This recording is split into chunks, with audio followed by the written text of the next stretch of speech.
शिक्षक जो होता है वह राज्य और देश के विकास में एक महत्वपूर्ण भूमिका को निभाता है। शिक्षकों का जब से पेंशन बिहार में बंद हो गया तब से शिक्षकों को काफ़ी ही दिक्कतों का सामना करना पड़ रहा है। बाकी राज्यों में इसको घोषणा कर दिया जा रहा है तो बिहार ही क्यों पिछड़ा है। इसके लिए लगातार शिक्षक वर्ग कभी अनशन पर बैठ रहा है पटना में, लेकिन इस पर कोई ठोस कार्रवाई नहीं किया जा रहा है बिहार सरकार के द्वारा। हेलो नमस्कार, मैं हूं नीरज कुमार, आप देख रहे हैं मोबाइल न्यूज 24। बिहार में शिक्षकों के लिए काम कर रहे केसरी नंदन नाथ, जो कि बांका जिला के शिक्षक हैं बेलहर विधानसभा से, इनके पास आज हम लोग आए हुए हैं और इनसे समस्या जानेंगे। समस्या है कि पेंशन जो कि पहले मिलता था शिक्षकों को, उस पेंशन के आधार पर रिटायरमेंट के बाद उनका घर चलता था और आज भी जो पुराने शिक्षक हैं वो रिटायरमेंट के बाद पेंशन के पैसे से ही गुजारा कर रहे हैं। अगर उन्हें वो पेंशन ना मिले तो सोचिए आजकल किस प्रकार से पारिवारिक विद्वेष होता है,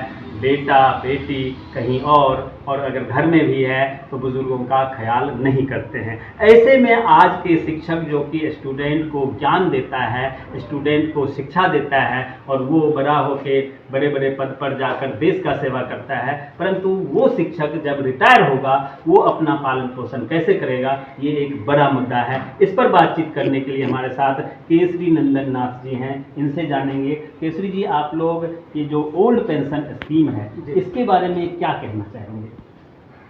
देखिए, सबसे पहले तो मैं आपकी टीम को बहुत बहुत धन्यवाद दूंगा कि आप लोगों ने समय दिया कि मैं शिक्षकों के समस्या पर बोल सकूं। जी।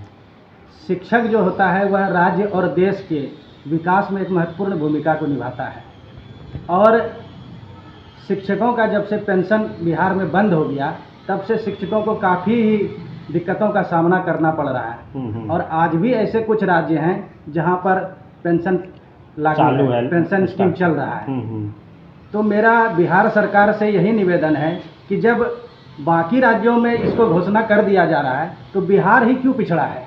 बिल्कुल, अभी राजनीतिक माहौल भी है, चुनाव भी आने वाला है, तो बिहार सरकार से मेरा यही विनम्र निवेदन है कि बिहार के शिक्षकों को भी पुराने पेंशन स्कीम की सुविधा दी जाए ताकि शिक्षक अच्छे से विद्यालय से लेकर के समाज और राज्य और देश को बनाने में अपना महत्वपूर्ण कार्य और भूमिका को निभा सके। बिल्कुल, शिक्षक अपना दायित्व निभा सके और दायित्व निभाने के बाद जब वो रिटायर हों तब भी उसे फक्र हो, गर्व हो कि वो किसी के ऊपर डिपेंडेड नहीं है, वो किसी से सहारा के लिए मोहताज नहीं है। क्योंकि अगर उन्हें पेंशन नहीं मिलेगा तो वो किसके द्वारा अपना जीवन यापन करेंगे, उन्हें आर्थिक संकट जब आएगा तो वो कहाँ जाएंगे।